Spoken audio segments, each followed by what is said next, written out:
நன்றி. அடுத்ததாக நாயகி ஷில்பா மஞ்சுநாத் அவர்கள்.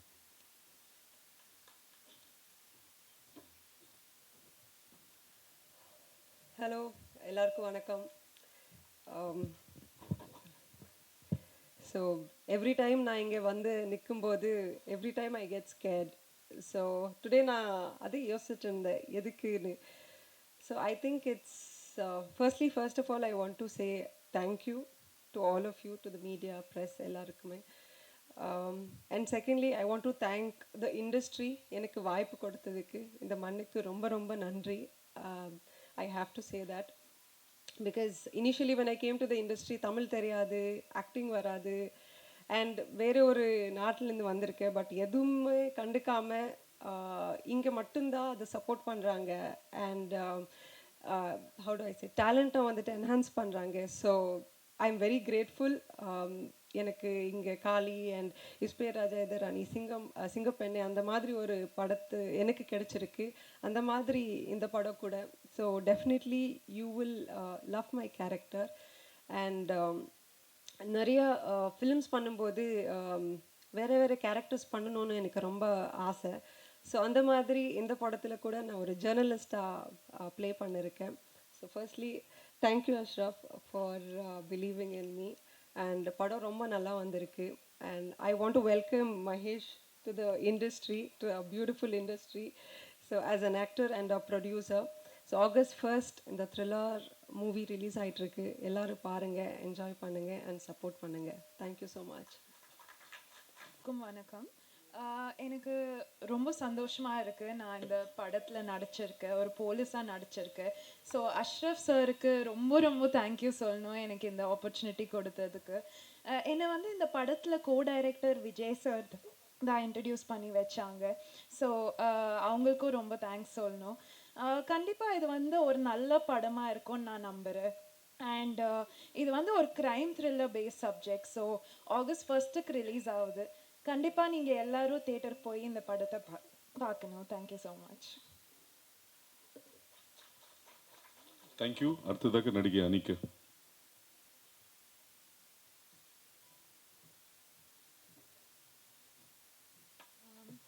எல்லாருக்கும் வணக்கம். ஃபர்ஸ்ட் ஆஃப் ஆல் இது என்னோட debut movie. So thank you so much Ashraf sir as well as Mahesh sir. Thank you so much இந்த ஆப்பர்ச்சுனிட்டி எனக்கு கொடுத்ததுக்காக. இந்த படத்தில் நான் தம்பிராமா சாரோட பொண்ணாக நடிக்கிறேன். So very excited. August 1 release ஆகுது. எல்லோரும் கண்டிப்பாக போய் பாருங்கள். தேங்க்யூ. தேங்க்யூ. அடுத்ததாக ஸ்டன் மாஸ்டர் நூறு.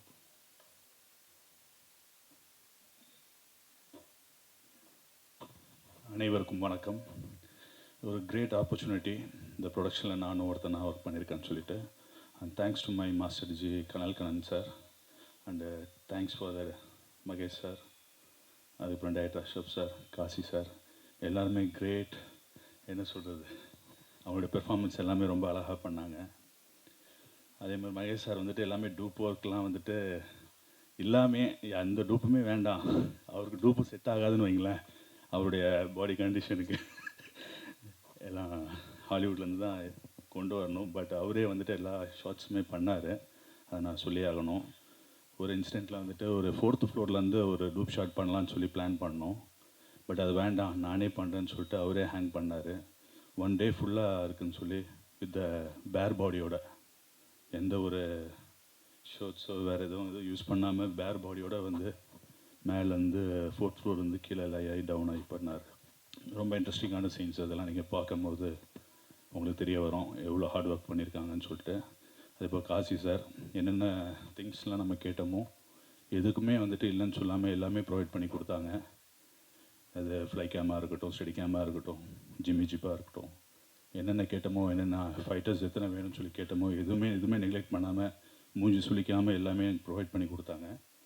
அதே மாதிரி அஷ்ரஃப் சாரை சொல்லி ஆகணும், கிரேட் ஒர்க்கர். அவரை எல்லா மாதிரி விளத்தே தெரியும், சார் கூட ஒர்க் பண்ணியிருக்கேன். அப்போ அவருடைய கிரேட் பெர்ஃபார்மன்ஸ்லாம் வந்துட்டு ரொம்ப அழகாக வடிமடித்து மனசில் வச்சுருந்ததெல்லாம் எக்ஸ்ப்ரெஸ் பண்ணாங்க. அதெல்லாம் அவுட்புட்டாக கொடுத்துருக்கோம். ஸோ உங்கள் கையில் தான் இருக்குது. பெரிய ஒரு சக்ஸஸாக இது பண்ணுவீங்கன்னு சொல்லிட்டு என்னுடைய எதிர்பார்ப்பு. Thank you for every thing. Thank you sir. படத்தின் கோ ப்ரொடியூசர் திரு ஷாண்டி ரவிச்சந்திரன் அவர்கள். கரிஷ்மாவோட ப்ரொடியூசர். Hello everyone.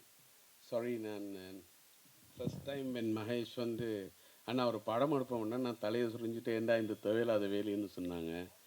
ஆனால் போக போக புரிஞ்சுது how difficult a movies. People சும்மா க்ரிட்டிசைஸ் பண்ணுறதில்ல, அது ரொம்ப நல்லா பண்ணியிருக்காரு அஷ்ரஃப். எடிட்டிங்கும் ஃபேன்டாஸ்டிக்.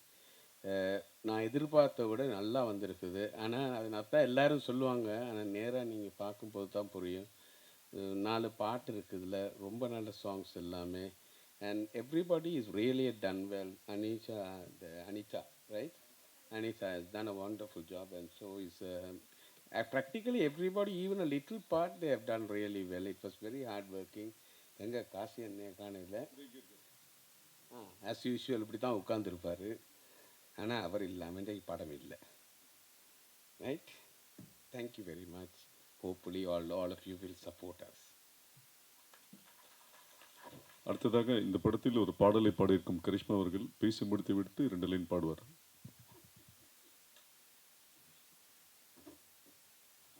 வணக்கம் எல்லாரும். ஆக்சுவலாக எனக்கு தமிழ் நல்லா வராது, பட் நான் ட்ரை பண்ணுறேன்.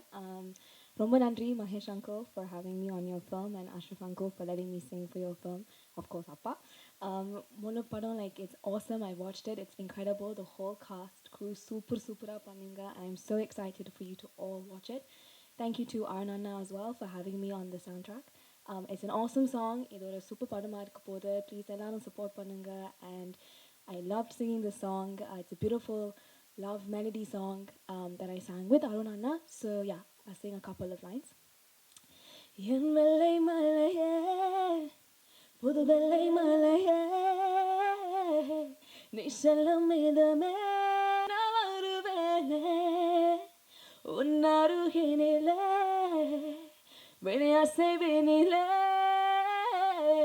விரத்தோட கையிலே நான் படுவேனே. Okay, கொஞ்சமா, but I hope you enjoy it. ரொம்ப நன்றி எல்லாரும். Thank you so much. Thank you. Thanks Shilpa. இங்கே சென்னையின் தமிழ்நாடு மக்களுக்கு எப்பவுமே இந்த உடுப்பி ஹோட்டல் ரொம்ப பிடிக்கும். உடுப்பி ஹோட்டல் கொண்டாடுவாங்க. அது மாதிரி நீங்கள் உடுப்பிலேருந்து வந்திருக்கீங்க, உங்களையும் கொண்டாடுவாங்க. அடுத்ததாக இயக்குனர் அனீஷ் அஷ்ரஃப்.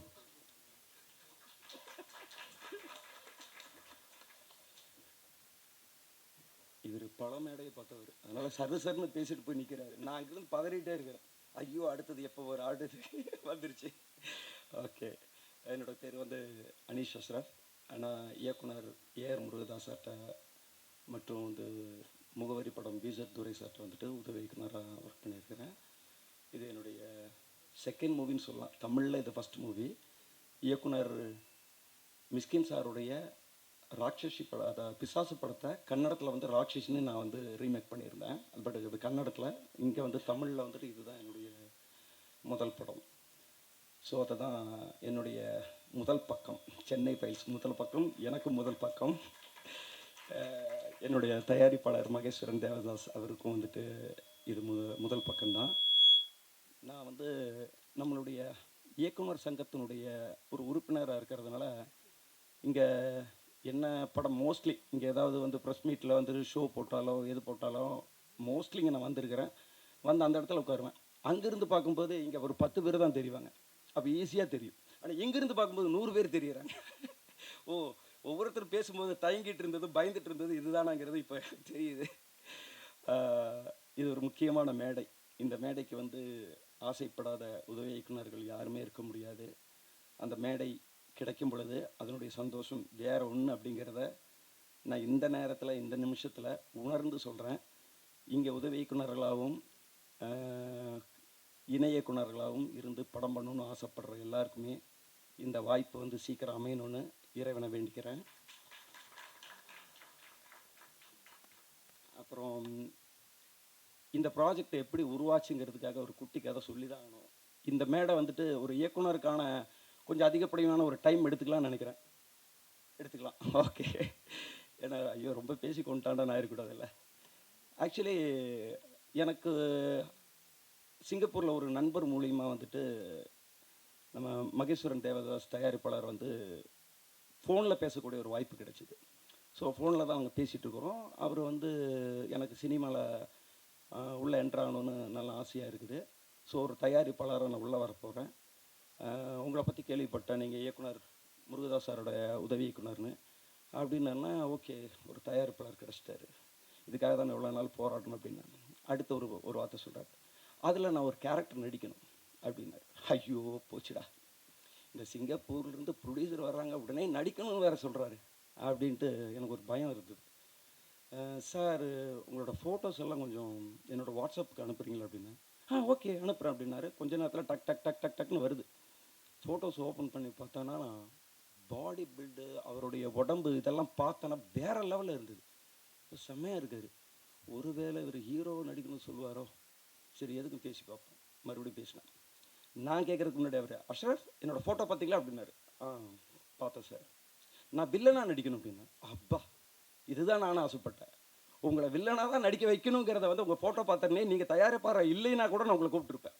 அப்படி ஒரு பாடியோட, அப்படி ஒரு ஃபிசிக்ஸோடு இருந்த அவரை வந்து தமிழில் வந்துட்டு நம்ம வில்லனை வந்து அறிமுகப்படுத்துவோம். ஏன்னா ரொம்ப நாள் ஆயிடுச்சு, ரொம்ப வருஷங்கள் ஆயிடுச்சு. சரத்குமார் ஒரு தடவை வந்து இந்த புலன் விசாரணை டைமில் வந்து அப்படி சட்டை கழட்டி நிற்பார். அப்போ வந்து எல்லாருமே அதை பற்றி பேசினாங்க. சரத்குமார் வந்து என்ன பாடியில் ஒருத்தர் வந்தாருன்னு. அதுக்கப்புறம் வந்து எனக்கு லாங் டைம் ஆகிடுச்சு அப்படி ஒரு வில்லன் என்றாகலை அப்படின்னு நான் நினைக்கிறேன். சில இடத்துல வந்திருக்கலாம், இருந்தாலும் கூட ரொம்ப கொஞ்சம் குறைவாக இருக்குது. அதை வந்துட்டு அவர் கண்டிப்பாக பூர்த்தி பண்ணுவார். இந்த படத்தை பார்த்ததுக்கப்புறம் அவருக்கு நிறைய வாய்ப்புகள் வரும் அப்படிங்கிறத நான் அவர்கிட்ட சொல்லியிருக்கிறேன். எதுக்கும் அவர் வந்து சைடில் வந்துட்டு நம்ம இயக்குனராக இருந்தாலும் அவருக்கு ஒரு மேனேஜரை வந்து ஒரு அக்ரிமெண்ட் போட்டுடலாமான்னு நினைக்கிறேன். ஸோ அப்படி தான் வந்துட்டு இது. அப்போது அவருக்கும் எனக்குமான ஒரு சின்ன டீல் என்னென்னா, இவர் நடிப்பாரா, உடம்பு நல்லா இருக்குது, சூப்பராக இருக்கார், பட் நடிப்பாரா அப்படிங்கிற ஒரு டவுட்டு. அப்போ நான் என்ன பண்ணேன், சார் நம்ம ஃபஸ்ட்டு ஒரு ஷார்ட் ஃபிலிம் பண்ணலாமே அப்படின்னேன்.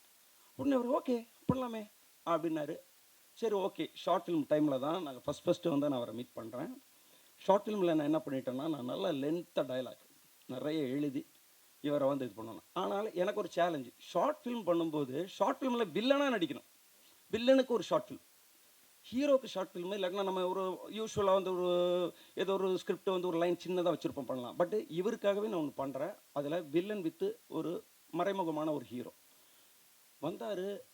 ஒரு எக்ஸ்பீரியன்ஸ்டான ஒரு ஆக்டர் எப்படி நடிப்பா அப்படியோ, ஒன் டே ஷூட்டில் அது அவர் நடித்தார்.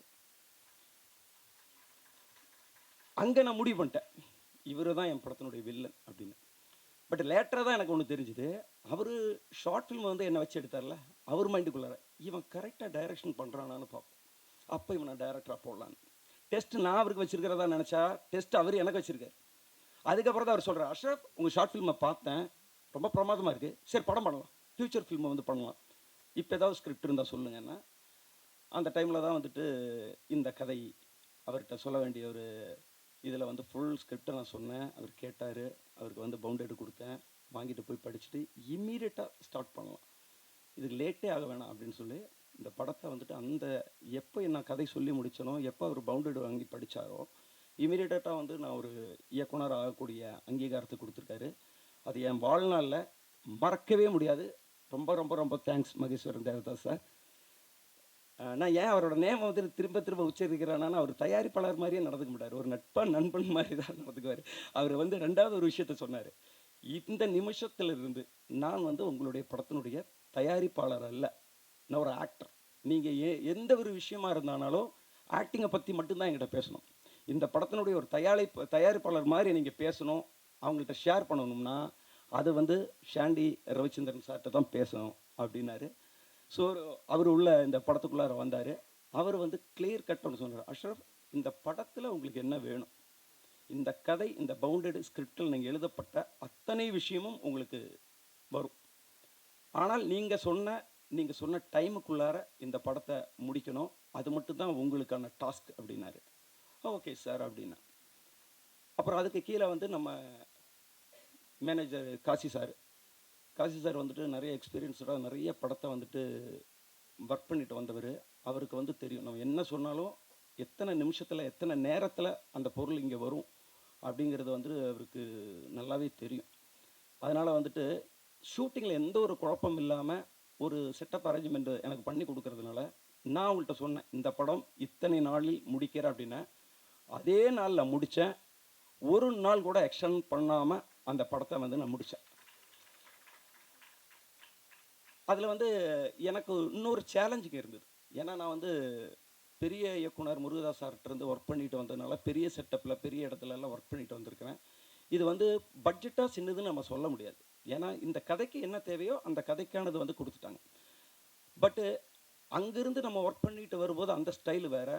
பட்டு இங்கே வரும்போது நம்மளோட ஸ்டைலை மாற்றிக்கணும். இந்த படத்தை ஸ்க்ரீனில் பார்க்கும்போது பெரிய படமாக இருக்கணும், அதில் எந்த மாற்றமும் இருக்கக்கூடாதுன்னு நாங்கள் முடிவு பண்ணேன். இந்த ட்ரெய்லர் கூட உங்களுக்கு அப்படிப்பட்ட ஒரு ஃபீல் கொடுத்துருக்குன்னு நான் நினைக்கிறேன். இது ஒரு பெரிய படமான ஒரு ஃபீலை கொடுத்துருக்கிற அளவுக்கு நான் எடுத்திருக்கிறேன். இந்த படத்தை வந்து இன்னும் வெளியில் இருக்கக்கூடிய நபர்கள் யாரும் பார்க்கல, எங்களுடைய டீம் மட்டும் பார்த்தாங்க. அந்த டீமில் இருக்கிற எல்லாருமே வந்து அப்ரிஷியேட் பண்ணாங்க. எனக்கு என்னுடைய டீம் அப்ரிஷியேட் பண்ணுறதுங்கிறத விட பப்ளிக்காக என்னுடைய இயக்குனர் சங்கத்தை சார்ந்த என்னுடைய நண்பர்கள் இயக்குனர்கள் வெளியில் பப்ளிக் எல்லாருமே வந்துட்டு பாராட்டினா தான் என்னுடைய முதல் பக்கத்துக்கு அப்புறம் அடுத்த பக்கமும் ஓப்பன் ஆகும். ஸோ இந்த முதல் பக்கங்கிறது எனக்காக வச்ச பேர் அல்ல. சென்னை ஃபைல்ஸ் முதல் பக்கங்கிறது ஒரு கேஸ் ஃபைலை வந்து ஓப்பன் பண்ணக்கூடிய ஒரு விஷயம் இந்த கதையில் இருக்குது. அது வந்து எனக்கும் அது பொருந்துற மாதிரியான ஒரு விஷயமா இருந்தது. தயாரிப்பாளர் அவரும் சொன்னார், இல்லை இது ரொம்ப நல்லா இருக்குது, எல்லாத்துக்குமான ஒரு விஷயமா இருக்குன்னாரு. சரி ஓகே அப்படின்னு சொல்லி இதை நாங்கள் ஃபிக்ஸ் பண்ணோம். அப்புறம் முருகதாஸ் சார்ட்டிருந்து ஒரு விஷயத்தை வந்துட்டு நான் கற்றுக்கிட்டு வெளியில் வந்த விஷயம் என்னென்னா, அவர் ஒரு கதை முதல்ல வந்து டிஸ்கஷனில் பேசும்போது முதல்ல ஒரு சோஷியல் மெசேஜை வந்து முதல்ல எடுத்துக்குவார். இந்த சோஷியல் மெசேஜ் நம்ம வந்து முதல்ல எல்லா இடத்துக்கும் ரீச் பண்ணணும். இதுக்கு தான் கதை பண்ணணும். கதையை பண்ணிக்கிட்டு வந்துட்டு என்ன மெசேஜ் சொல்லலாம்னு தேடுறது கிடையாது. முதல்ல ஒரு மெசேஜ் அவர் எடுத்துக்குவார். அந்த மெசேஜை சுற்றி தான் சீன், அதை சுற்றி தான் வந்து திரைக்கதை எல்லாமே பண்ணுவார். ஸோ நான் கூட வந்துட்டு க்ரைம் த்ரில்லருங்கிறது நிறைய வந்துக்கிட்டு இருக்குது, நிறைய வந்துட்டு இருக்குது. சமீபத்தில் கூட வந்துட்டு ஒரு படமெல்லாம் பெரிய ஹிட் ஆகிடுச்சு. ஸோ வந்து ஒரு சேஃப் ஜோன் சொல்லலாம். பேய் படமும் த்ரில்லர் கதை இதெல்லாம் வந்துட்டு எப்போவுமே ஒரு சேஃப் ஜோன். அப்படி ஒரு சேஃப் ஜோனாக இது இருந்தால் கூட நான் அவர்கிட்டருந்து வெளியில் வரும்போது நம்ம படத்துலேயே ஒரு சோஷியல் மெசேஜான ஒரு விஷயத்த சொல்லணும் அப்படிங்கிறதெல்லாம் ரொம்ப ஸ்ட்ராங்காக இருந்தேன். அப்படி ஒரு சோஷியல் மெசேஜ் இந்த படத்தில் சொல்லப்பட்டிருக்குது. அதை வந்து நீங்கள் ஸ்க்ரீனில் பார்த்ததுக்கப்புறம் தெரிஞ்சுக்கலாம். அதை நான் இப்போ நான் சொல்லலை. பட்டு ஒரு க்ரைம் படத்தில் இப்படி ஒரு விஷயம் சொல்ல முடியுமாங்கிற அந்தளவுக்கு வந்து நாங்கள் மெனக்கெட்டு ஒரு விஷயம் என்னுடைய டீம் உதவி இயக்குனர்களை வந்து எல்லாருமே வந்து இது பண்ணாங்க. இந்த படத்துக்கு வந்து ஆரம்பத்திலிருந்து எண்டு வரைக்கும் எனக்கு என்னுடைய டீமில் வந்துட்டு ரொம்ப சப்போர்ட்டிங்காக இருந்த என்னுடைய co director Vijay and Ganesh sir அவர்களுக்கெல்லாம் வந்து நான் நன்றி சொல்கிறேன். உதவி இயக்குனர்களுக்குன்னு சொல்லலைன்னா அவங்களுடைய ஒரு பிரச்சனை என்னென்னா, படம் முடிஞ்ச பூசணிக்காய் உடச்சிட்டு போனோடனே அதுக்கப்புறம் வந்து அவங்களோட காண்டாக்டை வந்து நம்ம வச்சுக்க முடியல. ஏன்னா அவங்களும் வேறு படத்துக்கு போயிட்டாங்க. ஸோ அதனால் வந்து அவர்களுக்கு வந்துட்டு இந்த மேடையில் வந்து ஏன்னா அவங்க சூழ்நிலை அவங்களுக்கு வந்து நான் தேங்க்ஸ் பண்ணிக்கிறேன்.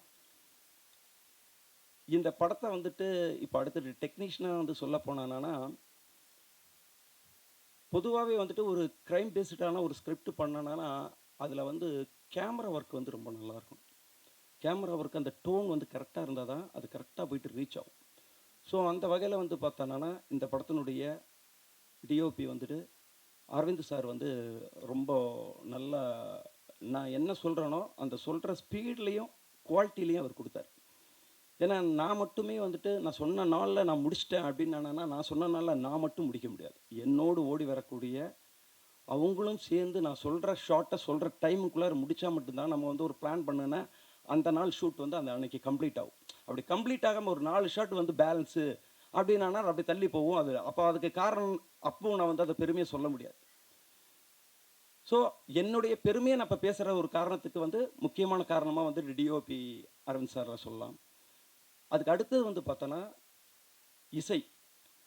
இசை வந்துட்டு ஏஜிஆர் அவர் பண்ணியிருக்காரு. ஒரு பேக்ரவுண்டு ஸ்கோரு தான் வந்துட்டு இந்த மாதிரி படங்களை வந்து பயப்படுத்தும், அந்த சீட்டு நுனியிலே உட்கார வைக்கணும் அப்படின்னு சொல்லுவாங்கள்ல, அது வந்து ஒரு மியூசிக்கு வந்து ரொம்ப முக்கியமான ஒரு விஷயம். ஸோ அப்படி ஒரு மியூசிக் இசை தந்த ஏஜிஆருக்கு நான் நன்றியை தெரிவிச்சுக்கிறேன். அப்புறம் அதிகப்படியான ஒரு கட்டிங்ஸ் வந்து எதில் வரும்னா இந்த மாதிரி படங்கள்லாம் தான் வரும். ஒரு ஃபேமிலி ட்ராமா கதை சொல்லும்போது ஒவ்வொரு சீனும் ஒரு லென்த்தில் இருக்கும். பட் இந்த மாதிரி படத்தில் வந்து கட்டிங்ஸ் வந்து டக்கு டக்கு டக்கு டக்குன்னு கட் பண்ணணும். ஆனால் அந்த கட்டிங்ஸ் வந்துட்டு நமக்கு கண்ணுக்கு வந்துட்டு டிஸ்டர்பாகவும் இருக்கக்கூடாது. அப்படி ஒரு நேர்த்தியான ஒரு எடிட்டிங் பண்ண என்னுடைய எடிட்டர் விஎஸ் விஷால் அவருக்கு இந்த மேடையில் வந்து நான் நன்றி சொல்லிக்கிறேன். இந்த படத்தினுடைய போஸ்ட் ப்ரொடக்ஷனுக்கு அப்புறம் வந்துட்டு இப்போ நீங்கள் பார்த்த இந்த ட்ரைலராக இருக்கட்டும், டீசராக இருக்கட்டும், இந்த லிரிக்கல் வீடியோவாக இருக்கும், இதெல்லாம் வந்து தனியாக வந்துட்டு நம்ம வெளியில் வந்து பண்ணிட்டு தான் வந்தோம். அந்த வெளியில் பண்ணதில் வந்துட்டு பெரிய சப்போர்ட்டாக இருந்தது வந்து ஆராதனா ஸ்டுடியோ துர்கேஷ் அவருக்கு.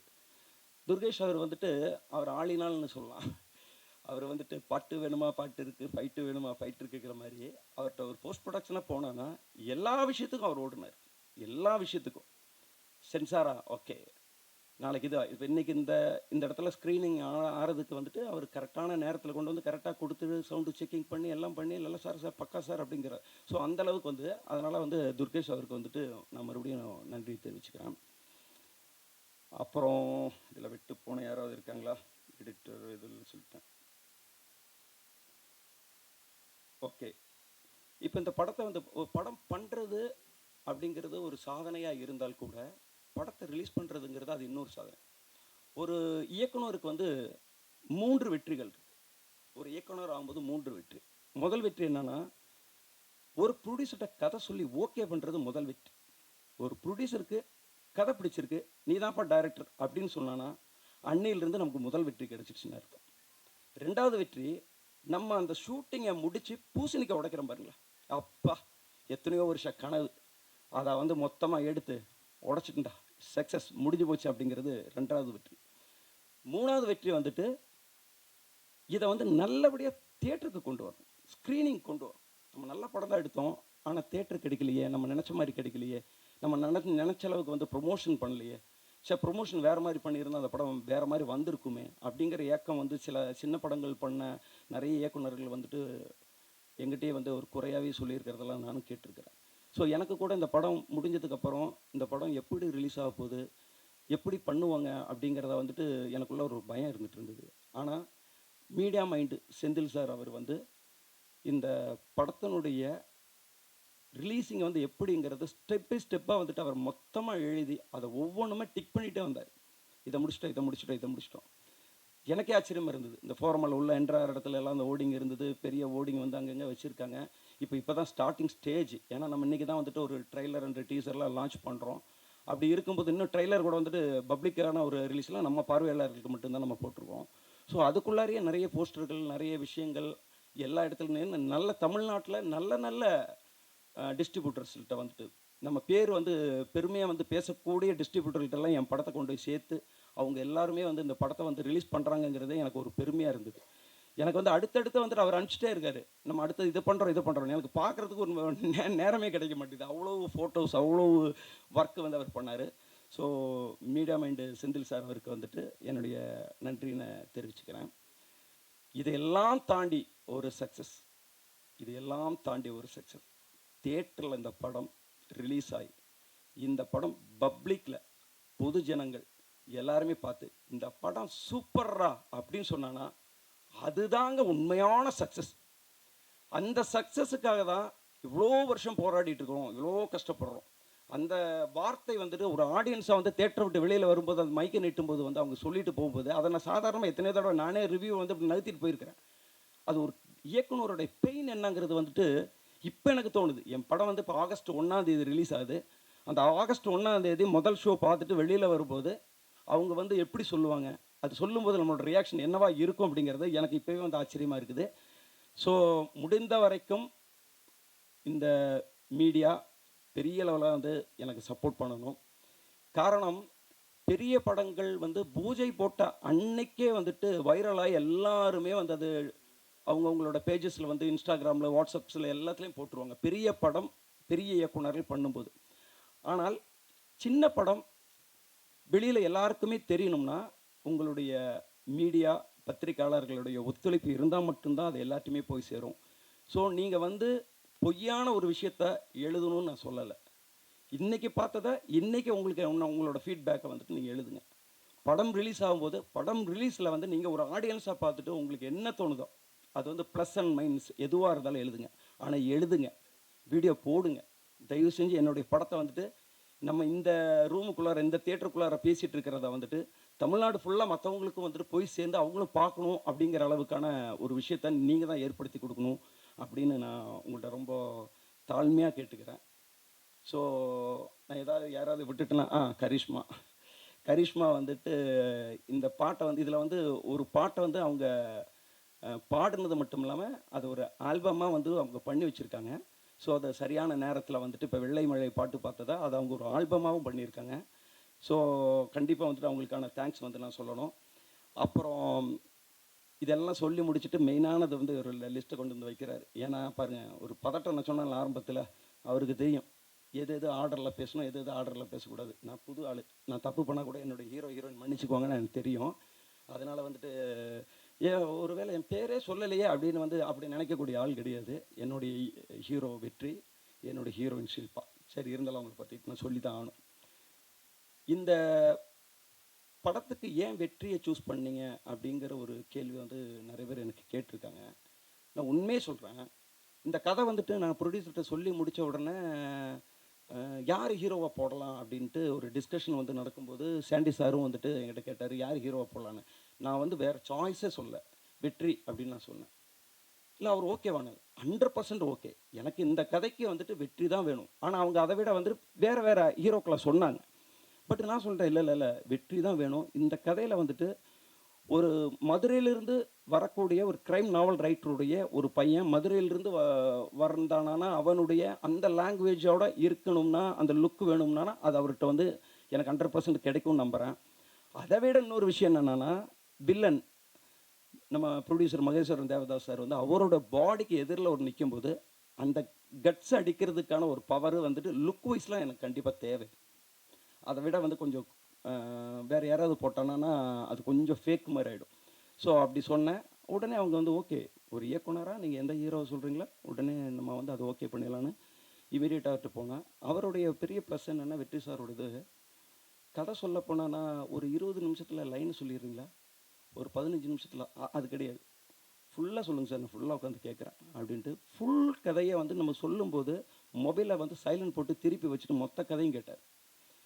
அந்த கதையை கேட்டது மட்டும் இல்லாமல் மறுபடியும் எங்கிட்ட பவுண்டட் ஸ்கிரிப்டும் எங்கிட்ட வாங்கி அந்த கொடுத்ததுலேருந்து 3 நாளில் படித்து முடிச்சிட்டாரு. படித்து முடிச்சு மறுபடியும் என்கிட்ட கால் பண்ணி சொல்கிறார், சார் படித்தேன் சார், நீங்கள் கதை சொன்னதில் விட சிலதை விட்டு போனதெல்லாம் வந்துட்டு இதில் பார்க்கும்போது தெரியுது, ரொம்ப நல்லா இருக்குது. எனக்கு சின்னதாக ஒரு அபிப்பிராயமாக இது மட்டும் தோணுது அது மட்டும் தோணுதுன்னு சின்ன சின்ன விஷயங்கள் சொன்னாங்க. அது சிலதை வந்து மாற்றிருக்கேன், சிலதை இல்லை சார் அது அப்படி தான் வேணும் அப்படின்ட்டு ஒரு இது பண்ணேன். அப்புறம் அதே மாதிரி வந்து ஷில்பா மஞ்சுநாத் அவர்கிட்ட வந்து நான் கதை சொல்கிற நேரத்தில் அவங்க டெல்லியில் இருந்தாங்க. பட் அவங்க கதை வந்துட்டு ஃபோனில் கேட்டுட்டு நான் வந்து இத்தனாம் தேதி இங்கே வருவேன், வந்தது வந்துட்டு நம்ம மீட் பண்ணுவோம் அப்படின்னாங்க. சரி ஓகேண்ணே. அப்புறம் நான் அவங்கள்ட்ட வந்து சொன்னேன், ஃபுல் கதை வந்து நான் மொபைலில் தான் சொல்ல வேண்டிய ஒரு சுச்சுவேஷன் இருந்தது. அவங்க வேறு ஏதோ டூருக்காக போயிருந்தாங்க. அவங்க ஒரு பாயிண்ட் சொன்னாங்க, நான் ஒரு படத்தை வந்துட்டு சூஸ் பண்ணும்போது 2 விஷயத்துக்காக தான் சூஸ் பண்ணுவேன். ஒன்று, என் கேரக்டர் இந்த படத்தில் பவர்ஃபுல்லாக இருக்கா, இல்லை இந்த படம் சூப்பராக இருக்கா. ஒரு சூப்பர் படத்தில் நான் நடிக்கிறதுக்கும் நான் தயார், இல்லைன்னா என் கேரக்டர் ரொம்ப பவர்ஃபுல்லாக இருந்தாலும் நடிக்க தயார். அப்படி இருக்கும்போது இதில் 2மே இருக்குது, நான் பண்ணுறேன் அப்படின்னாங்க. ஸோ அப்படி தான் வந்து அவங்க நம்ம படத்துக்குள்ளார வந்து ஒரு ரிப்போர்ட்டர் கேரக்டராக தான் வந்திருக்காங்க. உங்களுடைய ஒரு கேரக்டரில் தான் அவங்க இருக்கிறாங்க, ரிப்போர்ட்டரை. நான் வந்து இப்போ பார்க்குற ஷில்பா மஞ்சுநாத்தை வந்து நாங்கள் ஷூட்டிங்கில் பார்க்கல. திடீர்னு வரும்போது ரியலாகவே ரிப்போர்ட்டர் வந்து ஏதோ நம்ம படத்துக்கு வந்துட்டு பேட்டி எடுக்க தான் வந்திருக்காங்கிற மாதிரி அவ்வளோ அந்த லுக்கை மெயின்டைன் பண்ணி அவங்கள வந்து அப்படி ஒரு காஸ்டியூம்ஸ் விஷயம் எல்லாம் அவங்களுக்கு மெயின்டைன் பண்ணி கொடுத்தா கூட அவங்க வந்து நிற்கும்போது வந்து ஒரு ரிப்போர்ட்டர் மாதிரி வந்து நின்னாங்க. ரொம்ப நன்றி. அப்புறம் சரி, வேறு யார் சார் விட்டுருக்கேன்?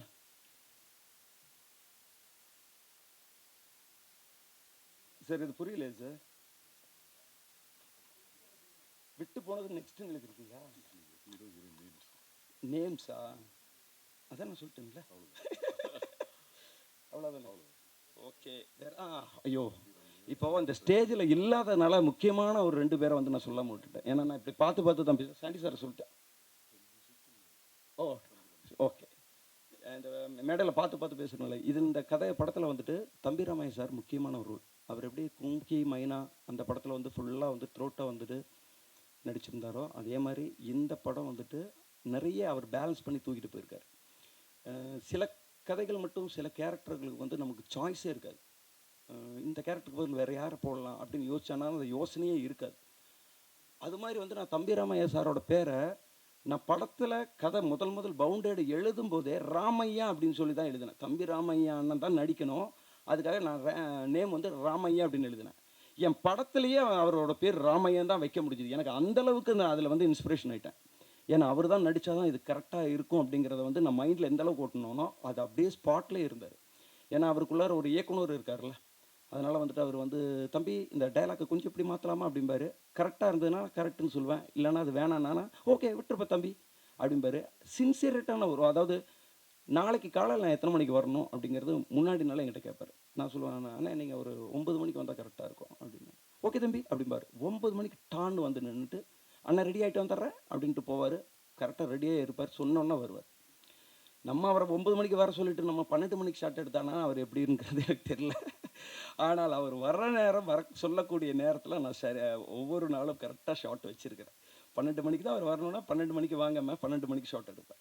ஸோ அதனால் வந்து என் படத்தில் வந்துட்டு அவர் ஒரு ஃபுல்லாக வந்து எனக்கு வந்து ஒரு பெரிய ஒரு சப்போர்ட்டாக வந்துட்டு ஒரு அண்ணன் மாதிரி, கூட பிறந்த ஒரு அண்ணன் மாதிரி இருந்து எனக்கு இது பண்ணார்.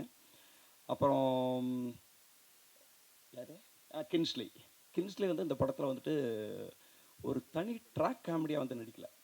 அவர் வந்து ஷூட்டிங் ஸ்பாட்டுக்கு வந்து அவர் பார்க்கும்போது நமக்கு சிரிப்பு வரும். அவர் நார்மலாக வந்துட்டு நேற்றுக்கு ஷூட்டிங் போன இடத்துல என்ன நடந்துச்சுன்ட்டு அவர் சாதாரணமாக தான் சொல்லிட்டு இருப்பார். ஆனால் நமக்கு அப்போவே சிரிப்பு வரும், அவரோட ஒரு மாடுலேஷன். ஸோ அது மாதிரி வந்துட்டு இந்த படத்தில் வந்துட்டு இந்த கதைக்குள்ளாரையே தனியாக ஒரு பார்ட்டான ஒரு விஷயமா இல்லாமல் அந்த கதையோடு ஒட்டி அவருடைய காமெடி வந்து இருக்கும். ரொம்ப நல்லா வந்து அவர் பண்ணி கொடுத்துருக்காரு. தம்பிராமையா சார் வந்துட்டு இன்றைக்கி வர முடியல, அவர் வந்து ட்ரிச்சியில் வந்து ஷூட்டிங்கில் இருக்காங்க. அதே மாதிரி கின்ஸ்லி சார் வந்து வரணும்னு நினச்சாரு, வர முடியாமல் போயிடுச்சு. இதெல்லாம் தாண்டி நான் வந்து யாருக்கு நான் தேங்க்ஸ் சொல்கிறது விட்டுட்டேங்கிறது திரும்பி பார்க்குறேன். திரும்பி பார்க்குறதுக்கு முன்னாடி இருக்கக்கூடிய ஒரு விஷயத்த சொல்கிறேன். நான் இயக்குனராக ஆக வேண்டும் என்று நினைத்த எனது நண்பர்கள், நீங்கள் கண்டிப்பாக டைரக்டர் ஆயிடுவீங்க, தைரியமாக இருங்கன்னு எனக்கு சொன்ன எனது நண்பர்களுக்கு வந்துட்டு நான் நன்றின்னு சொல்லிக்கிறேன். நான் அவங்களோட பேரை சொல்லணும்னா பெரிய லிஸ்ட்டு நீண்டுகிட்டே போகும், அதனால் நான் அதை சொல்லலை. என்னோடய நண்பர்கள், என்றைக்காவது நீ டைரக்டர் ஆகிடுவ அப்படின்னு நம்பிக்கையோடு இருந்த எனது அண்ணன் கோவை பாபு அவர்களுக்கும் எனது அண்ணி அவங்களுக்கும் வந்துட்டு இந்த இடத்துல நன்றி சொல்கிறேன். இதெல்லாம் தாண்டி என்னுடைய மனைவி, ஏன்னா அவங்களுக்கு தான் வந்துட்டு நம்ம வந்துட்டு இயக்குனர் ஆகிற வரைக்கும் நடக்கிற அத்தனை போராட்டத்தையும் சுமந்துட்டு போகணும். இயக்குனர் ஆகிற வரைக்கும் வந்துட்டு பார்த்தோன்னா பல விஷயம், அது வந்து உங்களுக்கு தெரிஞ்சது தானே, வந்துட்டு அதை வந்து சொல்ல வேண்டியதில்லை. பட்டு நான் இயக்குனர் ஆகிடுவேன் அப்படிங்கிறது நான் நம்புறதை விட நீ இயக்குனர் ஆகிடுவேன்னு என் மனைவி நம்புறது தாங்க பெரிய விஷயம். ஏன்னா நம்ம சினிமாவுக்கு வரும்போது மேரேஜ் பண்ணாமல் வந்திருப்போம், அன்றைக்கும் நம்மள்ட்ட நம்பிக்கை இருக்கும். அதுக்கப்புறம் நம்ம மேரேஜ் பண்ணுவோம், அன்றைக்கும் நம்மள்ட்ட நம்பிக்கை இருக்கும். ஆனால் அவங்க வந்து டயர்ட் ஆகிட்டானா நான் இந்த மேடையில் இன்றைக்கி நின்றுக்க முடியும். ஸோ அப்படிப்பட்ட ஒரு சூழல்லையும் என்னை நம்பிக்கையோடு இருந்த எனது மனைவிக்கும் இப்பொழுது இருக்கக்கூடிய எனது குழந்தைகளுக்கும் நான் நன்றின்னு சொல்லிக்கிறேன். இங்கே வந்திருக்கிற அனைத்து நண்பர்களுக்கும் மீண்டும் மீண்டும் நன்றினை சொல்லி விடைபெறுகிறேன். நன்றி, வணக்கம். நன்றி. அடுத்ததாக படத்தின் தயாரிப்பாளர் மற்றும் படத்தின் எதிர்நாயகனாக நடித்திருக்கும் மகேஸ்வரன் தேவதாஸ்.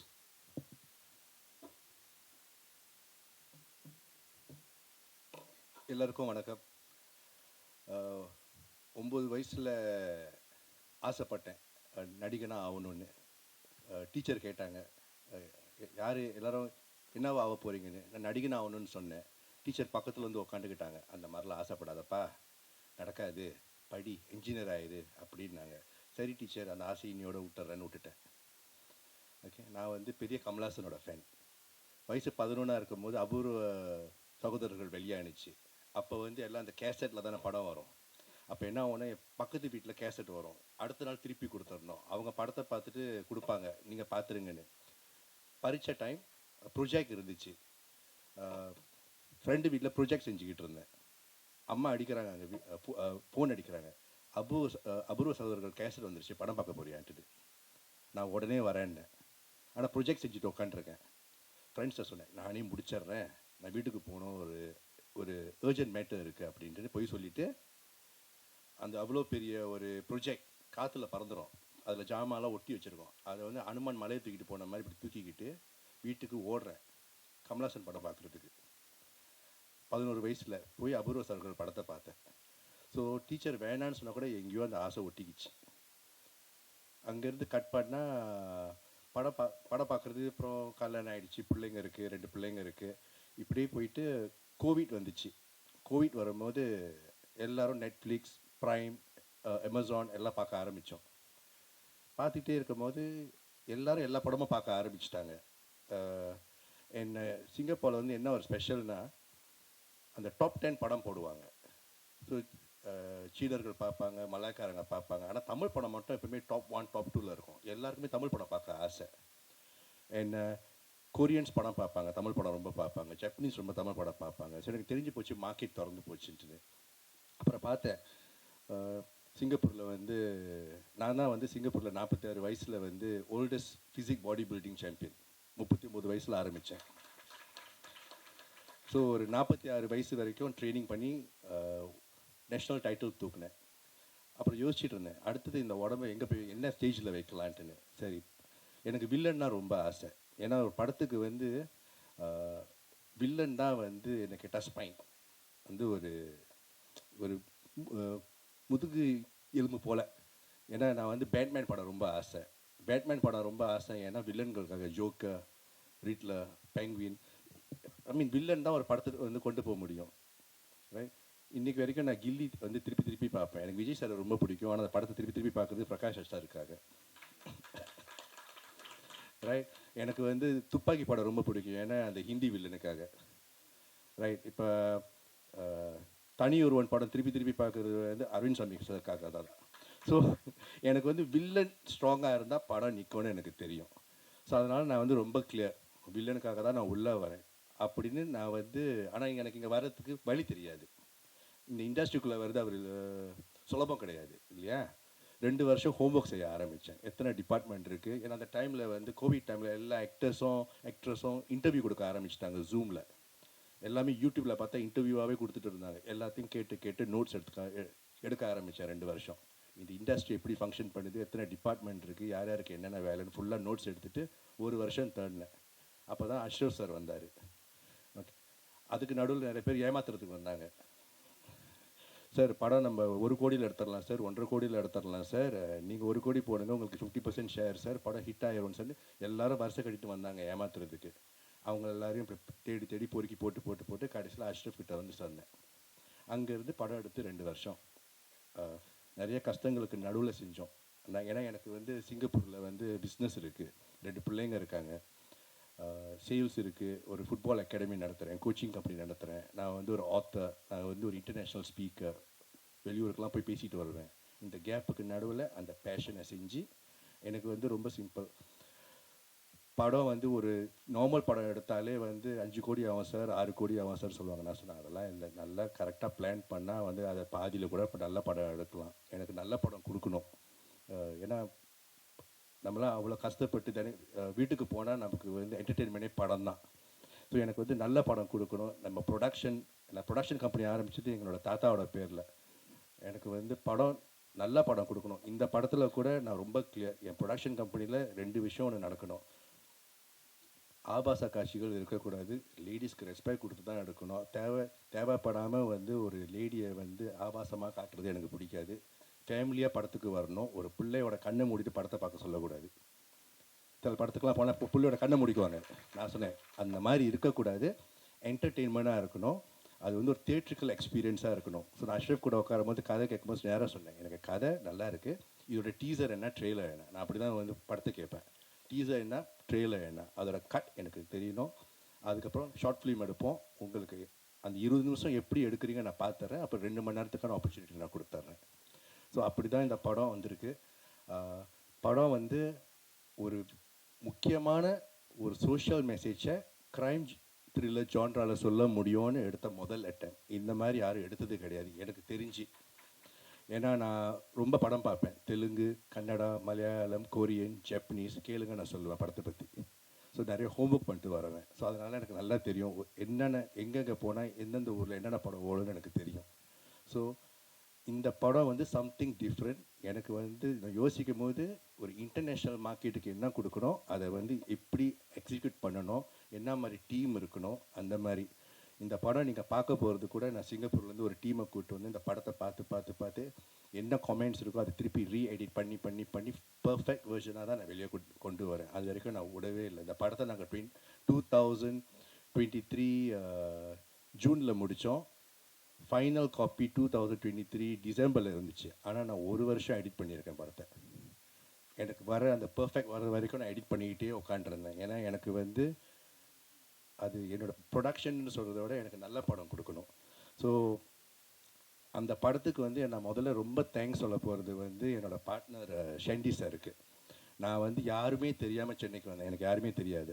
பூர்வீகம் அம்மா வந்து திருச்சி, ஆனால் அம்மா வந்து 18 வயசில் சிங்கப்பூருக்கு வந்துட்டாங்க. இங்கே ஃபேமிலி இருக்குது, ஆனால் நான் இண்டஸ்ட்ரியில் யாரையும் தெரியாது. ஆனால் எனக்கு வந்து அதுக்கப்புறம் அஷ்ரஃப் சார் ரைட் என்ன சொன்னாரோ அப்படியே எடுத்து கொடுத்துருக்காரு. ஸ்கிரிப்டு மாறாமல், தரம் மாறாமல். மற்றவங்களாம் அவர் தேங்க்ஸ் சொல்லிட்டாரு. அரவிந்த், விஷால், அருண், இவங்க எல்லாருக்கும் நான் தனியாக சொல்ல ஆசைப்படல. அதுக்கப்புறம் ஸ்பெஷல் தேங்க்ஸ் நான் வந்து வெற்றிக்கும் ஷில்பா, தம்பி ராமையாஸுக்கு சொல்லிக்கிறேன். ஏன்னா என்னை சொல்லி கொடுத்தாங்க. ஒரு ஃபர்ஸ்ட் டைமராக இருந்தாலும் எனக்கு கரெக்டாக சொல்லி கொடுத்தாங்க. ரைட் தம்பி ராமையா சார் கூட வந்து எனக்கு நிறையா சீன் கிடையாது, ஆனால் எனக்கு ஒவ்வொரு டைமும் இருந்து சொல்லி கொடுத்துட்டு போனார். ஷில்பா கூட வந்து எனக்கு சீன்ஸ் இருந்துச்சு, சொல்லி கொடுத்தாங்க. அவங்களும் வந்து ஒரு ஸ்போர்ட்ஸ் பர்சன், அதனால் எங்களுக்கு ஈஸியாக சிங்க் ஆகிடுச்சு. வெற்றி சாருக்கு வந்து நான் ரொம்ப தேங்க்ஸ் சொல்லணும். ஏன்னா நிறைய ஃபைட்டிங் சீன்ஸ்லாம் அவர் கூட தான். ஓகே, எப்படி கரெக்டாக வந்து அந்த மீட்ரு கரெக்டாக இருக்கணும்னு எனக்கு சொல்லி கொடுத்துருக்காரு எக்ஸ்பீரியன்ஸ். ஸோ அதனால் எல்லாம் கரெக்டாக அமைஞ்சிருச்சு. இனிமேல் வந்து ஆல் லெஃப்ட் யால் ரைட். நீங்கள் நினச்சிங்கன்னா தூக்கி விடலாம். ஓகே, ஏன்னா நீங்கள் வந்து என்கரேஜ் பண்ணி நல்லா எழுதுனீங்கன்னா என்ன மாதிரி நிறைய ப்ரொடியூசர்ஸ் வருவாங்க. நல்ல குவாலிட்டியான படம் எடுக்க நாங்கள் ரெடி. நீங்கள் சப்போர்ட் பண்ண ரெடியாக இருந்தீங்கன்னா நாங்கள் ரெடியாக இருக்கோம் எடுத்து கொடுக்க. So thank you. ஆகஸ்ட் 1 படத்தை பாருங்கள். இது ஒரு தியேட்ரிக்கல் எக்ஸ்பீரியன்ஸ். நிக்கில் சார் வந்து நான் தேங்க்யூ சொல்லிக்கிறேன். இன்றைக்கி தான் பார்க்குறேன் அவரை ஃபர்ஸ்ட் டைம். ஆனால் நான் வந்து எப்போ சிங்கப்பூரில் எனிதிங் நான் வீடியோ தொட்டேன்னா ஒரு ஆக்ட்ரஸோட காடி கதை திறந்தோன்னே அடுத்த சீன் இவர் தான் இருப்பார்.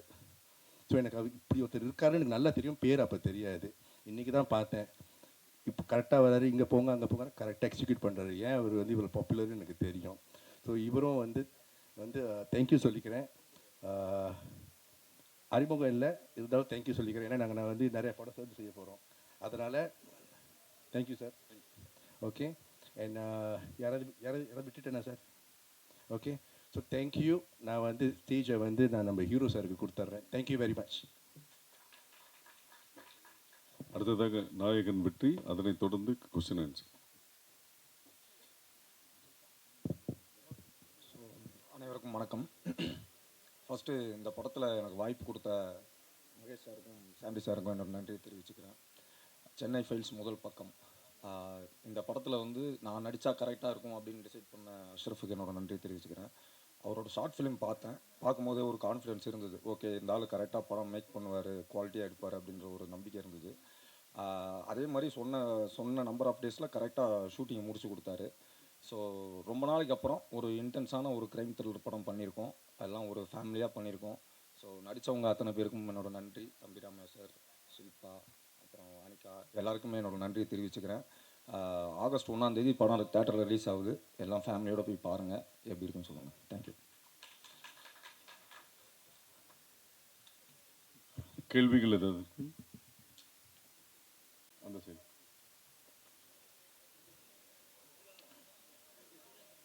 மீனாட்சி வந்து கிளைமேக்ஸில் கேட்பாங்க.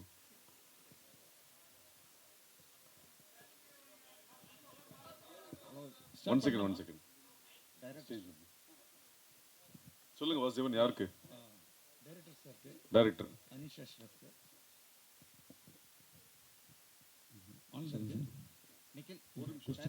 நிக்கில் இங்க இருக்காரு. ஹலோ, இல்லை கேரளா ஃபைல்ஸ் மாதிரியான கதை, அதனால தான் நீங்கள் சென்னை ஃபைல்ஸ்னு பேர் வச்சுருக்கீங்களா டைட்டில்? ஹலோ, அப்படி அதாவது சென்னையில் நடக்கக்கூடிய ஒரு க்ரைமுடைய மேட்ரு, சென்னையிலிருந்து வந்துட்டு ஒரு கேஸ் எங்கேருந்து தொடங்கி எப்படி முடியுதுங்கிறது தான் எங்களோட கதை. ஸோ சென்னை ஃபைல்ஸ் அப்படிங்கிறது வந்துட்டு இது பொருத்தமாக இருந்தது. வேற ஒரு விஷயத்தோட கனெக்ட் பண்ணி இதில் ஒன்றும் வைக்கல. ஒருவேளை கேரளா ஃபைல்ஸு, காஷ்மீர் ஃபைல்ஸ் வரலைனாலும் இது சென்னை ஃபைல்ஸாகவே இருந்திருக்கும். டைரக்டர் சார், இது வந்து இங்கே ஒன் செகண்ட் ஆடியோ இங்கே இங்கே இங்கே சார் சாரி. ஆ இது வந்து தமிழில் உங்களுக்கு முதல் படம், வாழ்த்துக்கள். ஓகே நன்றி. டைட்டில் வந்து முதல் பக்கம், ம் முதல் தேதி ரிலீஸ் ஆகுது ஆகஸ்ட்டு. ஹீரோ பேர் வெற்றி. அதை நானே யோசிக்கல சார். முதல் பக்கம் முதல் தேதியில் ரிலீஸ் ஆகுதுங்கிறது நல்லா ஓகே தேங்க்யூ. ஹீரோ பேர் வெற்றி. அதில் ஒரு வெற்றி இருக்கு. வெற்றியின் முதல் படியை இன்றைக்கே தொட்டுட்டீங்க, வாழ்த்துக்கள். ஓகே நன்றி நன்றி நன்றி நன்றி. வெற்றி சார், வெற்றி சார். சார் இந்த தமிழ் சினிமாவில் ஒரு காலத்தில் மோகன் சார் வந்து பாட்டு பாடினார். நிறைய படங்கள் பாட்டு பாடி மைக் மோகன் அப்படின்னு வந்துட்டார். உங்களோட படங்கள் முதல் படம்லேருந்து இந்த படம் வரைக்கும் ஒரு மாதிரி டார்க் ஷேடாகவே நிறைய இருக்குது. ஒரு கிரைம் கதை, இந்த மாதிரி கதையெல்லாம் தேடி உங்கள்கிட்ட வருதா, இல்லை உங்கள் டேஸ்ட்டா? இல்லை, அவங்க தான் தேடி வர்றாங்க.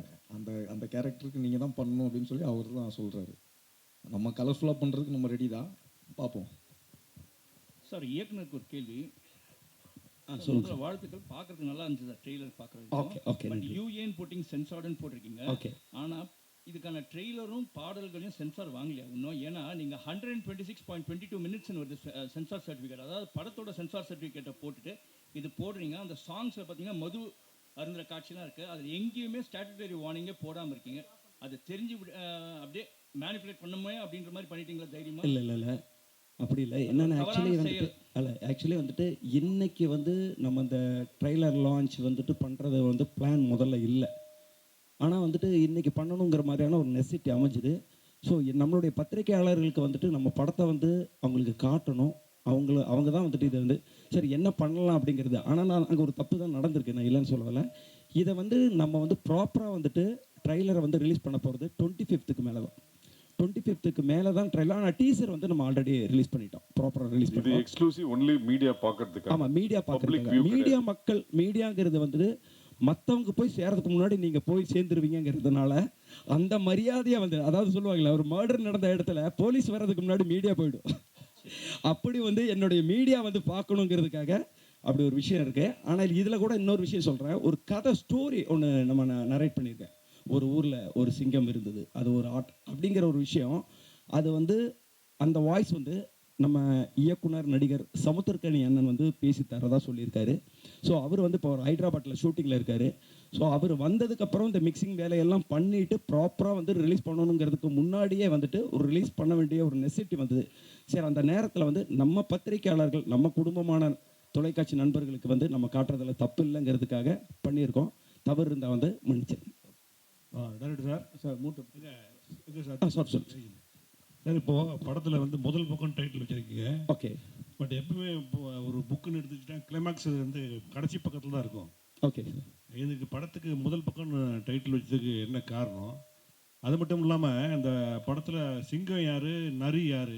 சிங்கம் வந்து வழக்கமாக ஹீரோவை தான் சிங்கம்னு சொல்லுவாங்க. ஓகே. வில்லனை நரின்னு சொல்லுவாங்க. ஓகே. ஆனால் இதில் நீங்கள் வில்லனை சிங்கம்னு சொல்கிறீங்க, ஹீரோவை நரின்னு சொல்கிற மாதிரி ட்ரெய்லர் தெரியுது. Okay sir. முதல்ல வந்துட்டு ஒரு டீசர் ட்ரைலர் அப்படிங்கிறத வந்து பப்ளிக் வந்து பார்க்குறதுக்கு வந்து அவங்களுக்கு வந்து ஒரு இம்பேக்ட் பண்ணுற ஒரு விஷயம். அது ஒரு விளம்பரம் தான், சினிமா கிடையாது. இதை பார்த்து வந்து யாருனாலையும் கதை புரிஞ்சிக்க முடியாது. ஸோ இது என்ன ஜானர்னு புரிஞ்சிக்க முடியும். ஸோ ஜானரில் வந்து புரிய வைக்கிறதுக்கு வந்து இந்த ட்ரைலரும் உள்ளே வர்றதுக்கு வந்து ஒரு கன்ஃபியூசிங் வந்து எல்லா படத்துலையுமே இருக்கும். உதாரணத்துக்கு பார்த்தீங்கன்னா ராட்சசன் படத்தினுடைய ட்ரைலர் நீங்கள் பார்த்தீங்கன்னா ராட்சசன் படத்தில் இருக்கக்கூடிய ஷூட்டிங் சீனோட இது ட்ரைலரில் வந்து வச்சுருப்பாங்க. படத்துலையே வந்துட்டு ஒரு ஷூட்டிங் சீன் ஒருத்தனை வந்து கொலை பண்ணுற மாதிரி ஒரு ரத்தத்தோலை இருக்கிற மாதிரி இருக்கும். அது ட்ரெய்லரில் வச்சுருப்பாங்க. ட்ரெய்லரில் உங்களுக்கு என்ன இம்பாக்ட் கொடுக்கணும்னா, ஓ இவன் ஒரு கொலை பண்ணுறான் போல் இருக்குன்னு. படம் பார்க்கும்போது பார்த்தானா அது ஆக்சுவலி வந்து பார்த்தா படத்தில் ஷூட்டிங்காக இருக்கும். ஸோ அது மாதிரி இந்த நரேஷன் வந்து ஒவ்வொருத்தருக்கும் ஒவ்வொரு இம்பேக்ட் கொடுக்கும். இப்போ நீங்கள் சொன்ன மாதிரி யார் ஹீரோ, யார் சிங்கம், யார் நரி, ஒரு குழப்பம் இருக்கா? இந்த குழப்பம் வேணும், அதுக்காக பண்ணியிருக்கிறது. நீங்கள் படம் பார்க்கும்போது யார் சிங்கம் யார் நரின்னு உங்களுக்கு தெரிஞ்சிடும். வெற்றி சார் அதே தான். சிங்கம் நரி ரெண்டு கேரக்டருமே நீங்கள் தான் நடிச்சிருக்கீங்களா? எங்கிட்ட கேட்குறீங்களா? வெற்றி ஹீரோ சொல்லுங்க. அதாவது சொல்கிறார் இல்லையா, சிங்கம் நரி, இந்த ரெண்டு கேரக்டரும் நீங்கள் தான் பண்ணியிருக்கீங்களா? இல்லை, அந்த மேட்ரை நான் இப்போ ட்ரெய்லரில் பார்த்து தான் தெரிஞ்சுக்கிட்டேன். படத்தில் அது இல்லை. அதுக்கும் அது டைரக்டரோட சாய்ஸ் தான்.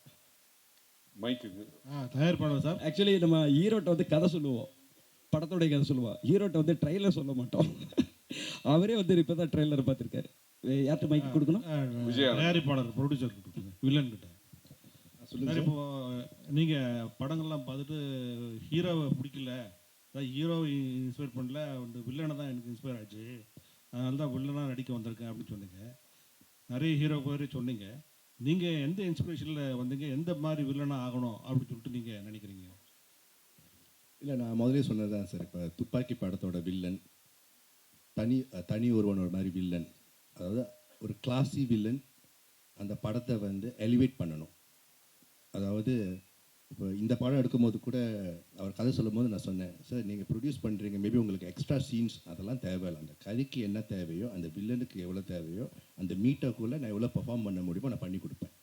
ஸோ எனக்கு வந்து இப்போ நீங்கள் என்ன பார்த்துக்கிட்டிங்கன்னா, இப்போ படம் பார்க்குறோம், அந்த படத்தை பார்த்தாலே உங்களுக்கு தெரியும், இவருக்கு இந்த மீட்டரில் தான் நம்ம போய் தேடலாம், இவரை வந்து நம்ம இந்த மாதிரி யூஸ் பண்ணலான்னு விஷயம் தெரிஞ்சவங்களுக்கு தெரிஞ்சிடும். ஸோ அந்த மாதிரி வரும்போது தெரிஞ்சிடும் எனக்கு. அந்த டேரக்டர் இதுக்கு மேலே எனக்கு ஆப்பர்ச்சுனிட்டிலாம் வந்து கதை வந்துச்சுன்னா எனக்கு சூஸ் பண்ணும் போது தெரியும், என்னால் முடியுமா முடியாதான்னு எனக்கு தெரிஞ்சிடும். அவங்களுக்கும் தெரியும் என்ன கேட்கணும்னு தெரியும். பார்க்கலாமே எப்படி போகுதுன்னு. All the best. Thank you. Shilpa madam, நீங்கள் ஜேர்னலிஸ்டாக நடிச்சிருக்கீங்கன்னு டைரக்டர் சொன்னார். ஜேர்னலிஸ்டாக நடித்தா ஹீரோயின் வந்து கொஞ்சம் கிளாமராக நடிக்க முடியாது. இந்த படத்தில் வந்து எப்படி நடிச்சீங்க, என்ன மாதிரி ஜேர்னலிஸ்ட், பாடி லாங்குவேஜ்லாம் யாரை பார்த்துருக்கீங்க? உங்களை பார்த்து தான் கற்றுக்கிட்டேன். சுந்தரம் பேர் தான் மீனாட்சி சுந்தரம் பேர், ஆனால் அவர் வந்து மீனாட்சி சுந்தரத்தில் மீனாட்சி இருக்கிறதுனால மீனாட்சி இன்ஸ்பயர் ஆகி பண்ணுங்க. டேரக்டர் சார் சொல்லுங்கள் சார். வில்லனையே முகத்தையே காமிக்கல ஒன்று. அப்புறம் வெற்றி சார் எப்போ டி ராஜேந்திரன் மாதிரியே தாடி வச்சு நடிக்கிறீங்க, எப்போ இல்லாமல் நடிப்பீங்களா? ஒருவேளை இந்த படத்துக்கு வரும்போது அவர் தாடி இல்லாமல் வந்திருந்தா கூட நான் தாடி வளர்த்த சொல்லியிருந்திருப்பேன்.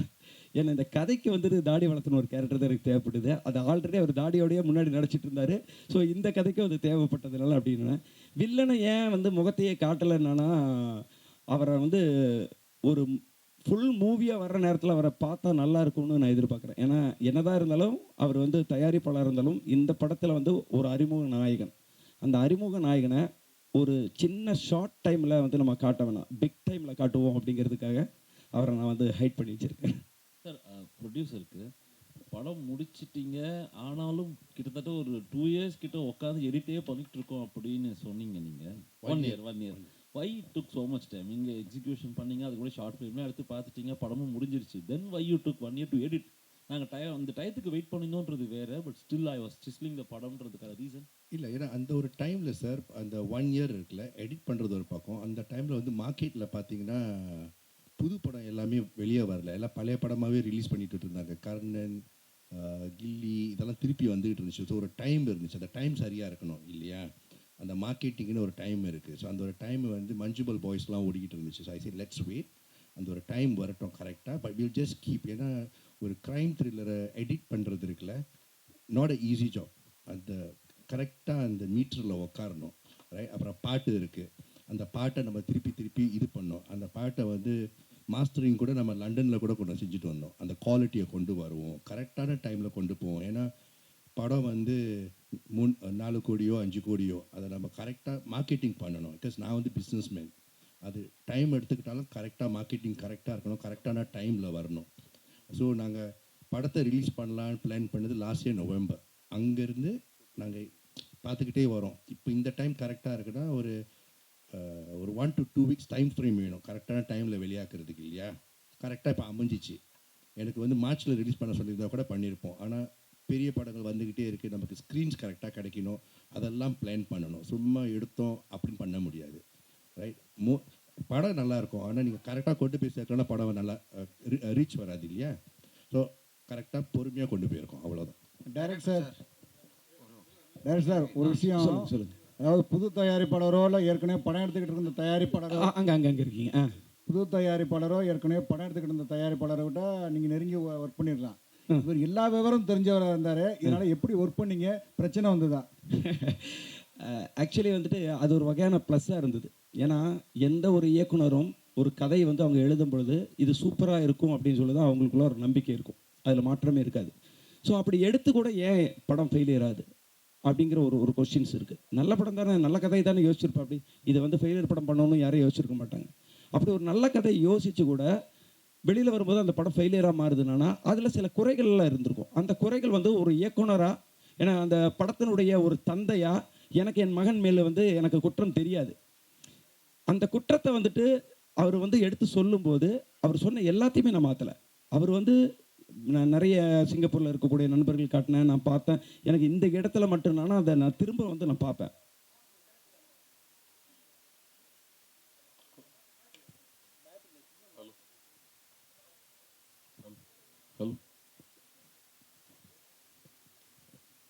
ஸோ அப்படி வந்துட்டு அவர் சொன்ன கரெக்ஷன் வந்து எனக்கு இதுக்கு பெரிய சப்போர்ட்டிங்காக தான் இருந்தது. அவர் என்னடா எல்லாத்தையுமே கேள்வி கேட்டிருக்காரு, எல்லாத்தையுமே சொல்லிட்டு இருக்காரு அப்படின்னு நான் ஃபீல் பண்ணல. அது ஒரு வெற்றி படமாக அமையிறதுக்காக சொல்லக்கூடிய ஒரு விஷயத்த நம்ம ஏற்றுக்கணுங்கிற அந்த மனநிலையோட அதை நான் பண்ணதுக்கப்புறம் வந்து எனக்கு அந்த சேஞ்சஸ் தெரிஞ்சுது. ஸோ அவருக்கு வந்து நான் தேங்க்ஸ் தான் சொல்லிக்கிறேன். ஹீரோ சார் சொல்லுங்கள் சார். இல்லை 1980 பார்த்தீங்கன்னா டைரக்டர் உங்களுக்கு தான். எனக்கு தானே இங்கே இருக்கு. ஓகே. 1980 எல்லாம் பார்த்தீங்கன்னா அறிமுக இயக்குனர்கள் எல்லாருமே லவ் ஸ்டோரியை தான் ஃபர்ஸ்ட் படமாக எடுப்பாங்க. ஆனால் இப்போ வர எல்லா அறிமுக இயக்குனர்களும் இதே மாதிரி வெட்டு குத்துக்குள்ள சஸ்பென்ஸ் த்ரில்லராகவே எடுக்கிறீங்களே, என்ன காரணம்? அதாவது வந்து அந்தந்த சீசனில் அதாவது வரும். மாம்பழ சீசனில் மாம்பழம் தான் வரும், வாட்டர்மெலன் சீசனில் வாட்டர்மெலன் தான் வருங்கிற மாதிரி சினிமாவும் வந்து ஒரு சீசன் தான். அதை நம்ம புரிஞ்சுக்கணும். என்கிட்ட வந்து அப்போ லவ் கதை இல்லையா, என்கிட்ட வேறு கதை இல்லையான்னு கேட்டாங்கன்னா ஒவ்வொரு இயக்குனராக வரும்போது அவங்கள்ட்ட கிட்டத்தட்ட ஒரு 10 கதை இருக்கும். அந்த 10 கதையில் முதல் கதை எது படமாக்கப்பட போகுதுங்கிறது அந்த இயக்குனருக்கே தெரியாது. நம்ம வந்து ஒரு ப்ரொடக்ஷன் கம்பெனியில் வந்து கதை சொல்ல போகும்போது அவங்க சொல்லுவாங்க, உங்கள்கிட்ட இந்த மாதிரியான ஜானரில் கதை இருக்கான்னு கேட்பாங்க. ஏன்னா வந்து அந்த டைமில் வந்து பார்த்தோன்னா லவ் படமாக ஓடிட்டுருக்கோம். நான் வேற ஒரு கதை சொல்ல போனேன்னா லவ் கதை வச்சுருக்கீங்களான்னு கேட்பாங்க. அப்போ நான் லவ் கதை தான் சொல்லுவேன், சொல்லி அது படமாக்கப்படும். அடுத்தது நான் லவ் கதை சொல்லலான்னு போகும்போது வந்து பார்த்தேன்னா அப்படியே வந்து எல்லா சஸ்பென்ஸு த்ரில்லரு க்ரைமு இப்படி ஓடுதும்பாங்க. அப்போ அந்த நேரத்தில் நம்மள்ட்ட கேட்பாங்க க்ரைம் கதை வச்சுருக்கேன். ஸோ எதை கேட்டாலும் சொல்ல வேண்டுங்கிற தயார் நிலையில் ஒரு இயக்குனர் இருந்தால் மட்டும்தான் அவன் இயக்குனர் ஆக முடியும். ஸோ இந்த சீசனில் நான் இது பண்ணியிருக்கேன். இந்த முதல் பக்கத்தை தவிர அடுத்த பக்கங்கள் வரும்போது நீங்கள் கேட்ட கேள்விக்கான ஆன்சர் மாறும். ப்ரொடியூசர் சார் படத்தை இவ்வளோ லேட்டாக ரிலீஸ் பண்ணணுன்னு நீங்கள் கரெக்ட் டயத்தை பார்த்து தான் ரிலீஸ் பண்ணு பார்த்தீங்க. ஆனால் இப்போ வாரத்துக்கு 10 படம் ரிலீஸ் ஆகிட்டு, உங்கள் படம் 1ஆம் தேதி கிட்டத்தட்ட 7 படம் 8 படம் வருது, 12 படம் வருது. இதை எப்படி நீங்கள் சமாளிப்பீங்க சார்? மற்ற படத்தை பற்றி நான் கவலைப்பட போகிறது கிடையாது. எனக்கு என் படம் எவ்வளோ ரீச் போயிருக்கு அதுதான் எனக்கு தெரிஞ்சு. இங்கே இருக்கிறவங்க போஸ்டரை பார்த்து எனக்கு மெசேஜ் அனுப்புகிறாங்க. சிங்கப்பூர் மலேசியாவில் இருக்கிறவங்களுக்கு நியூஸ் தெரியும் இந்த மாதிரி படம் August 1 வருதுன்னு. எண்ட் ஆஃப் தி டே நம்ம 10 படம் வருதோ 100 படம் வருதோ ஃபர்ஸ்ட் ஷோலேயே தெரிஞ்சு போயிடும் இந்த படம் தேருமா தேராதான்னு தெரிஞ்சு போயிடும். நல்லா இருந்தால் பார்க்க போகிறாங்க. இல்லாட்டி நீங்கள் எவ்வளோ மார்க்கெட்டிங் நீங்கள் வந்து ஏரோப்ளேனில் பேனர் விட்டாலும் படம் ஊற்றிக்கிச்சுன்னா ஊற்றிக்கும். ரைட்டா? ஸோ எனக்கு தெரியும் ஃபர்ஸ்ட் ஷோ பார்த்துட்டு படம் நல்லா இருக்குன்னு சொல்லுவாங்கன்னு தெரியும். ஸோ நல்லா இருக்கிற படத்தை பார்க்க போகிறீங்க, இல்லைன்னா அதுவாக போய்க்கும். சார் கவலை இல்லை. ஹீரோ சார் சார் உங்களுடைய முதல் படத்துக்கும் 2வது படத்துக்கும் அதிக இடைவெளி இருந்துச்சு, அது எல்லாருக்குமே தெரியும். ஆனால் இப்போ சமீப காலமாக பார்த்தீங்கன்னா நீங்கள் வெள்ளிக்கிழமை நாயகனாக வந்துட்டு இருக்கீங்க. வாரத்தில் ஒரு வாரம் விட்டு ஒரு வாரம் உங்கள் படம் ரிலீஸ் ஆகிட்டு இருக்கு. இது எதனால சார்? சீக்கிரம் சதம் அடிக்க முயற்சி பண்ணுறீங்களா? இல்லை அப்படி இல்லை, அவர் சொன்ன மாதிரி ஒரு வருஷத்துக்கு முன்னாடி பண்ண படம் இதெல்லாம். நிறைய படம் வந்து ரிலீஸ் பண்ணாமல் வச்சு இப்போ மொத்தமாக லைனாக ரிலீஸ் ஆகுது. அதனால தான் வந்து உங்களுக்கு டக்குன்னு வந்த மாதிரி இருக்குது. இல்லை இடையில ஜிவி பிரகாஷ் சார் வெள்ளிக்கிழமை நாயகன்னாங்க, இப்போ எல்லாருமே சொல்கிறாங்க சார் நீங்கள் தான் வெள்ளிக்கிழமை நாயகன் சொல்லிட்டு இருக்காங்க. ரொம்ப சந்தோஷம். வெற்றி சார், அதே இது கன்னிஷா, இன்றைக்கி உள்ள சினிமா வந்து கொஞ்சம் மோசமாக இருக்குது. ஒரு வருஷத்துக்கு 5% 6% படம் தான் ரிலீஸ் ஆகுது. நீங்கள் தெரிஞ்ச முகம் தெரிஞ்ச ஹீரோ பிரபல ஹீரோனாலும் நீங்கள் என்னென்ன சவால் சந்திக்கிங்க? டிஜிட்டல் விற்க மாட்டுக்கு, சேட்டலைட் விற்க மாட்டுக்கு, சம்பளம், தேட்டர் ரிலீஸ் பிரச்சனை நிறைய இது. ஹீரோவாக உங்களுக்கு ஏதாவது ஆதங்கம், சவால், இதை மாற்றணும்னு ஏதாவது ஃபீலிங் இருக்கா? இல்லை அதான் படம் நல்லா போச்சுன்னா அடுத்த படத்துக்கு சம்பளம் ஜாஸ்தியாக வாங்கலாம். இல்லைன்னா அவர் சொல்கிற மாதிரி எதுவுமே பிஸ்னஸ் ஆகாமல் தான் இருக்கும். படம் நல்ல கண்டென்ட் கொடுத்தோம்னா அது ஆட்டோமேட்டிக்காக டிஜிட்டலோ சேட்டலைட்டோ எந்த பிஸ்னஸ்னாலும் ஆகும். படம் நல்லா இல்லைன்னா அது பிஸ்னஸ் கொஞ்சம் ஸ்டாப் ஆகி தான் இருக்கும். சார் டைரக்டர் சார் சொல்லுங்கள். இந்த படம் ஒரு த்ரில்லர் படம், ட்ரெய்லர் பார்க்குறப்ப தெரியுது.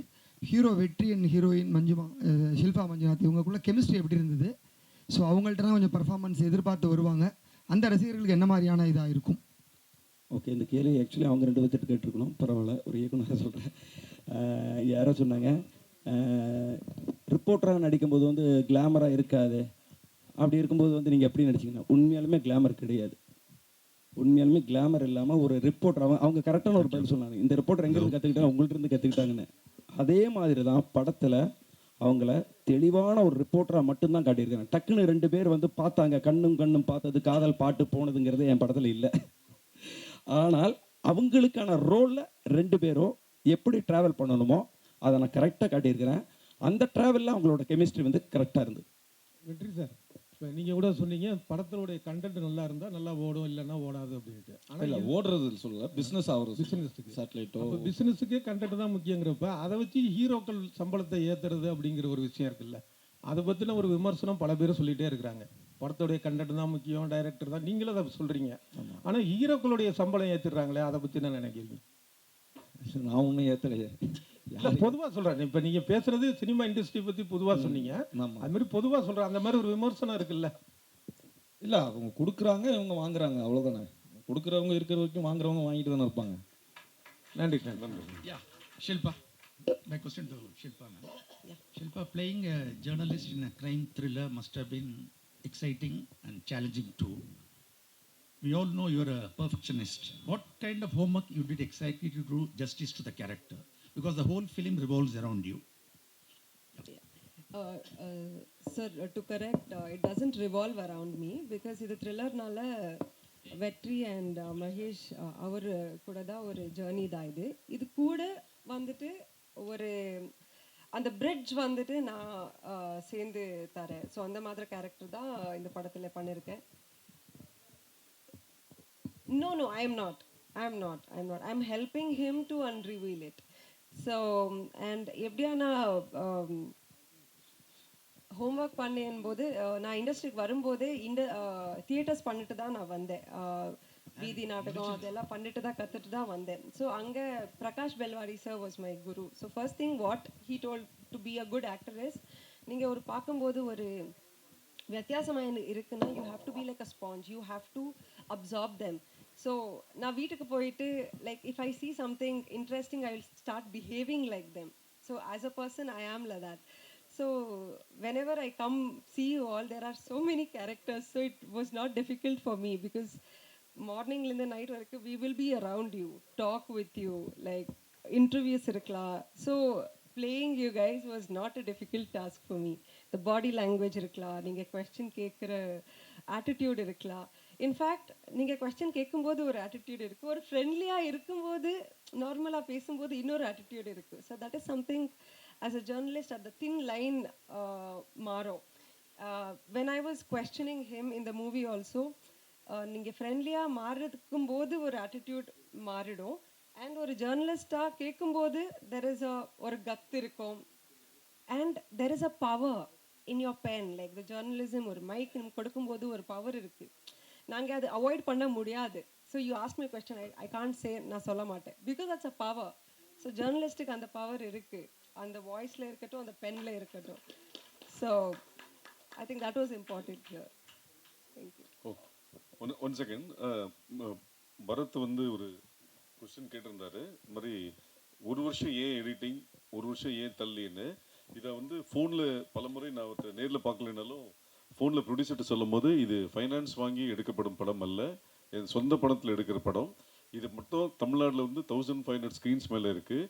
என்றைக்கு நம்மளுக்கு 200 ஸ்க்ரீன் கிடைக்குது, 200 ஸ்க்ரீன் மட்டும் இல்லாமல் நல்ல ஷோஸ் என்னைக்கு கிடைக்குதோ அது வரைக்கும் பொறுமையாக இருந்து வெயிட் பண்ணலாம். முதல்ல டிஸ்ட்ரிபியூட்டர்ஸை வந்து நம்ம அனௌன்ஸ் பண்ணுவோம்.